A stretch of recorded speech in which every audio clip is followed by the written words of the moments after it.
مين يصدق ان اللازانيا دي عملتها بربع كيلو مفروم بس. هنعمل صينيه لازانيا لذيذه جدا تحفه بربع كيلو بس مفروم. لو اول مره تشوفوني اعملوا متابعه للصفحه، لايك وشير وتابعوا معايا الفيديو. معلقتين زيت في طاسه على النار. اول لما الزيت يسخن هضيف عليه ربع كيلو من اللحمه المفرومه، هقلبها كويس جدا لحد لما لونها يبتدي يغير. اول لما اللحمه لونها يغير زي كده هضيف عليها بصلايه كبيره مبشوره او مقطعه مكعبات صغيره زي ما تحبوا.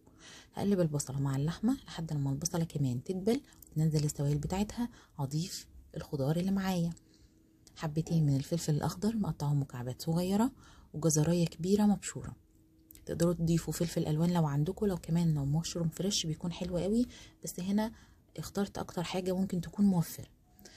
هبهرهم بملح وفلفل اسود ومعلقه صغيره من السبع بهارات. هقلبهم كويس جدا لحد لما الخضار يبتدي يدبل وينزل السوائل بتاعته. هضيف كوبايتين من عصير الطماطم الفريش واسيبهم على نار هاديه لحد لما الخضار يبتدي يستوي وملمسه ما يكونش واضح خالص. هعمل صوص البشاميل عباره عن معلقتين كبار من الزبده، معلقتين من الزيت، ضفت عليهم معلقتين كبار من الدقيق. هقلبهم مع بعض كويس جدا لحد ما يعني الدقيق كده ريحته تظهر. هضيف الحليب، معايا لتر واحد من الحليب، ضفت نص الكميه وهقلب كويس. وبعد كده هضيف باقي كميه الحليب اللي معايا وهبهره بملح وفلفل ابيض مش اكتر من كده. هنا صوص البشاميل هيكون خفيف شويه عن اللي احنا متعودين نحضره علشان يساعد اللازانيا ان هي تستوي. اول لما يبتدي يغلي هيكون جاهز معايا. كمان الحشوه بتاعتي استوت ومش عاوزه انشف السوائل اللي فيها خالص، انا عاوزه يكون فيها كميه كده من السوائل عشان كمان تساعد معايا البشاميل في تسويه اللازانيا.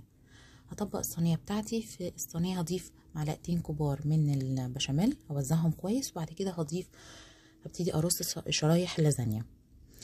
قبل ما ابدا تطبيق الصينيه او تجهيزها سخنت الفرن على درجه حراره 200 من تحت بس، مش هنشغل الشوايه خالص، والصينيه هتدخل على الرف الاوسط على الشبكه.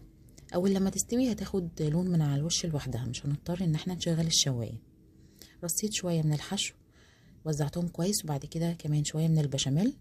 هضيف كمان طبقه من اللازانيا. وبالنسبه لنوع اللازانيا ده اكتر نوع موفر ممكن تلاقوه في السوبر ماركت. لو حابين تعرفوا اسمه ايه اكتبوا لي في الكومنتات. كمان شويه من الحشو شويه من البشاميل. تقدروا تضيفوا البشاميل الاول الحشو الاول زي ما تحبوا، النتيجه في النهايه واحده. هكمل الصينيه بنفس الطريقه لحد ما اخلص كل كميه شرايح اللازانيا. وعلى فكره هيفيد كمان شويه من الحشو، هيتبقى معايا شويه.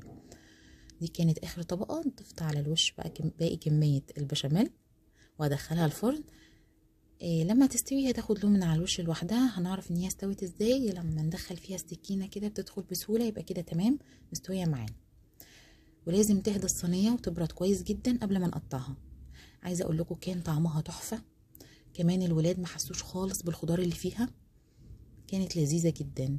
وبالنسبه لي اقدمها مع بطاطس محمره وشكرا.